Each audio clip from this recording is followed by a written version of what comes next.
61 साल की उम्र में ठेला गाड़ी खींचते ये हाथ, मिट्टी में सने पैर, बोझा ढोते ये कंधे। मुरारी प्रसाद गुप्ता पिछले 40 साल से बिहार के एक छोटे से गांव में ठेला चला रहे हैं। यही इनकी रोजी रोटी है। गांव के लोग कई साल से इन्हें पागल कहते आ रहे हैं, इनका मजाक उड़ाते आ रहे हैं। जानते हैं क्यों? क्योंकि इन्होंने एक ऐसा सपना देखा जो एक आम मजदूर सोच भी नहीं सकता। बेटे को बड़ा सरकारी अफसर बनाने का सपना। शायद इन्हें देखकर इनके सपने पर कोई भी हंसेगा, आप भी।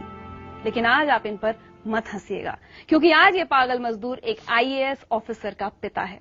ये कहानी है एक साधारण मजदूर के असाधारण बेटे संतोष कुमार गुप्ता की।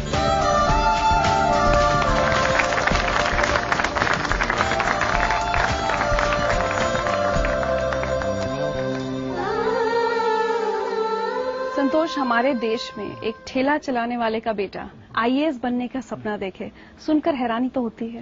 हैरानी होती है, लेकिन सबसे बड़ा चीज होता है दृढ़ संकल्प, विल पावर। और IAS तो बहुत छोटी चीज है, अगर आदमी के पास विल पावर हो तो बहुत कुछ प्राप्त कर सकता है।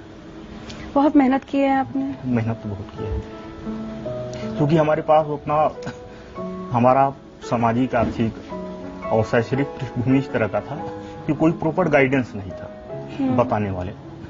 क्या चीज तैयारी करना चाहिए, क्या चीज पढ़ना चाहिए, क्या चीज नहीं पढ़ना चाहिए, कौन सा विषय लेना चाहिए। नहीं हमारे पास ट्यूशन कोचिंग मौजूद थे कि हम बाहर में, नहीं हमारे परिवार में कोई पढ़ा हुआ था। हम अपने परिवार के बड़े लड़के, तो हम भटकते भटकते अपना रास्ता हमने स्वयं तलाशा। हमने स्वाध्याय किया, संघर्ष में ही हम सौंदर्य को भी देखे, संघर्ष में हमने सफलता को भी देखा। और लग रहा था अंदर से पूरी तरह विश्वास था कि हमें सफलता निश्चित मिलेगी, और मिल भी गया। अपने माता पिता को कितना श्रेय देते हैं आप अपने इस सफलता के लिए? इस सृष्टि में आने में ही माता पिता का पूरा श्रेय है। और रही बात सफलता में, तो सफलता का पूरा सहयोग माता पिता का है। उनका सहयोग से ज्यादा उनका आशीर्वाद है, और ईश्वर का भी आशीर्वाद है। आपसे कोई मिलने आया है?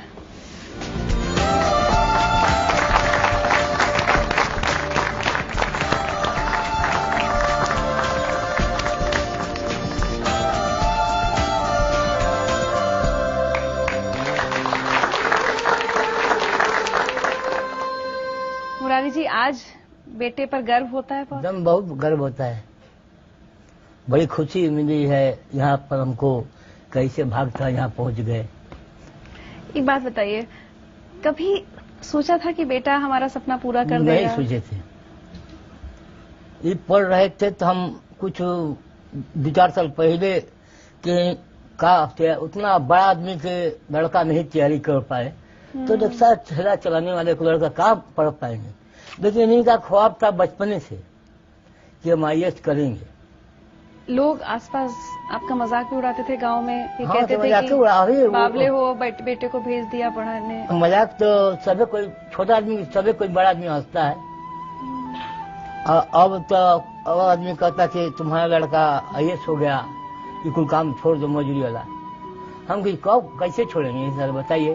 कि हमको पैसा रहेंगे तब हम क्या खाएंगे, क्या पिएंगे।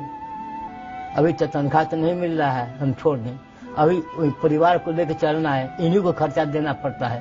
आपको ऐसा नहीं लगता कि अब मेरा बेटा इतनी बड़ी सरकारी नौकरी में चला गया है? एकदम ठीक है, अभी लगता है, लेकिन लगता है विश्वास। कुछ दिन पहले बोला थे कि हमारा IAS निकाल, तो वो हमको विश्वास नहीं होता था। आपको विश्वास नहीं हुआ? नहीं होता था। हम ऐसे लोग कहते हैं कि तुम्हारा लड़का कलेक्टर बन गया, कलेक्टर बन गया। अभी लोग कहते हैं कलेक्टर बन गया, तो काम हम भी कलेक्टर क्या होता है हम तो जन्म में नहीं करते हैं। संतोष, सुनकर कितना अजीब सा लगता है। आपके पिता को ये नहीं पता IAS का मतलब क्या है, और ऐसे पिता का बेटा देश का सबसे मुश्किल इम्तिहान पास कर लेता है। हम तो यही कहते हैं इनको कि आप बढ़िया बढ़िया काम कीजिए, और खुशी होगा। ईमानदारी से काम कीजिए, सबको भलाई कीजिए, घूस मत कमाइए, मेहनत करिए, जो मजदूरी पैसे मत करिए, घूस मत किसी को दीजिए। संतोष, हमने सुना आप अपने बाल रस्सी से बांध लेते थे? हाँ, रस्सी से। बचपन में पढ़ रहे थे ना, हम लोग हिंदू में चुन्नी रखते थे। और चुनिया सुतरी बांध के ऊपर चौकी के खड़ा कर बांध देते थे। ऐसे नहीं दुकाने जगह पड़ते थे। पढ़ाई के देखिए माहौल वही है। मुरारी प्रसाद जी, दुनिया ने भले ही आपका आज तक बहुत मजाक उड़ाया हो, लेकिन जिंदगी लाइव की तरफ से हम आपको सम्मानित करना चाहते हैं मुरारी प्रसाद जी।